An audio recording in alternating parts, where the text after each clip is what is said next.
Sulang taon na tuon sa ning kalis akong anak. Agoy. Wa na. Dako pa niya nakali oh. Oh, diri na siya kaniha oh, bisig pangali.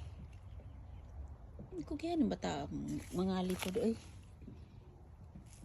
Kaplaw siya nakagunod. Di pa ni siya ready. Kaya wa pa man siya nagyelo ang dahon kaayo. So mga 2 weeks, 3 weeks pa siguro ni siya nagsugod og bulak. So ganito yung puti patatas everyone magbulaklak siya tapos ito tulad nito.